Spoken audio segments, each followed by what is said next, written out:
Assalamualaikum warahmatullahi wabarakatuh. Perkenalkan, nama saya Muhammad Amrullah dari TK Al-Khairi Sukowono, Kabupaten Jember, sebagai peserta CGP Angkatan 11 kelas 229A. Pada saat ini akan menyampaikan koneksi antar materi modul 3.2. Adapun kesimpulan, yaitu pemimpin pembelajaran dalam pengelolaan sumber daya adalah seorang pemimpin yang mampu mendorong komunitasnya untuk mengoptimalkan pemanfaatan aset yang dimiliki sehingga lebih memiliki daya guna.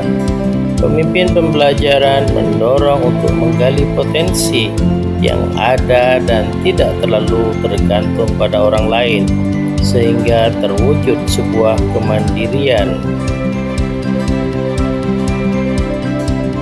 Adapun kesimpulan selanjutnya yaitu pengoptimalan pengelolaan sumber daya dapat dilaksanakan mulai dari kelas, sekolah, hingga melebar kepada lingkungan masyarakat di sekitar oleh seluruh warga sekolah melalui dari cara yang paling sederhana, yaitu memanfaatkan sumber daya murid dan guru dalam meningkatkan pembelajaran di ruang kelas yang menyenangkan.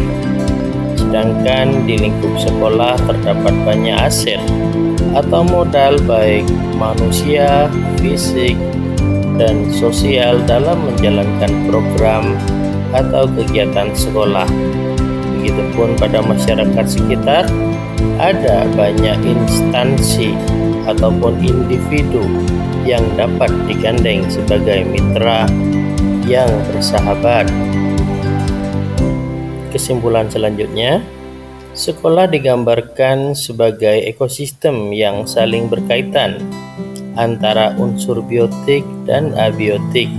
Dalam ekosistem sekolah, faktor-faktor biotik akan saling mempengaruhi dan membutuhkan keterlibatan aktif satu sama lainnya. Yang termasuk dalam faktor biotik adalah pengawas sekolah, kepala sekolah, guru, staf, tenaga kependidikan, murid, orang tua, dan masyarakat sekitar sekolah. Adapun pertanyaan pemantik, bagaimana hubungan pengelolaan sumber daya yang tepat akan membantu proses pembelajaran murid menjadi lebih berkualitas? Pengelolaan sumber daya berbasis aset dengan pengelolaan 7 aset secara maksimal sesuai kebutuhan murid diantaranya: A. Modal aset manusia, yaitu meliputi pengawas sekolah.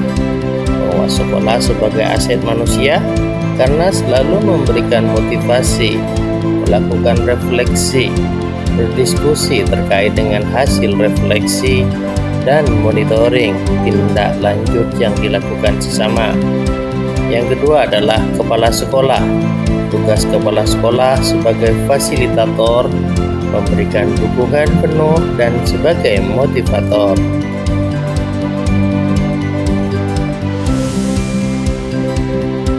Yang aset nomor 3 yaitu guru.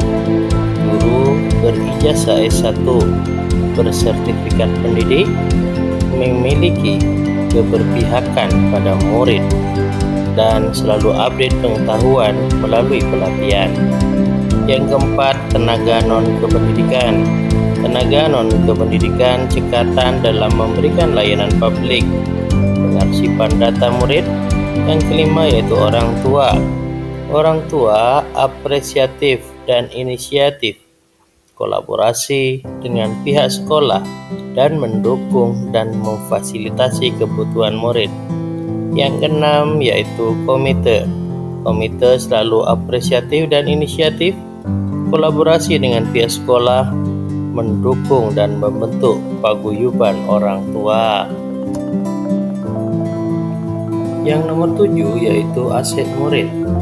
Murid semangat dalam belajar, sesuai dengan bakat dan gaya belajarnya, dan memiliki impian sesuai profil pelajar Pancasila.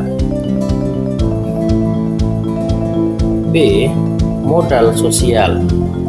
Di dalam mendukung potensi kesehatan dan wawasan siswa, guru memaksimalkan aset berupa paguyuban orang tua, kerjasama dengan Koramil, Puskesmas, Kejaksaan, Kepolisian, organisasi keagamaan, dan lain sebagainya. Yang C yaitu modal fisik. Berikut modal fisik yang memfasilitasi kebutuhan siswa berupa ruang kelas, ruang laborat, ruang guru, kantin, dan masih banyak yang lainnya.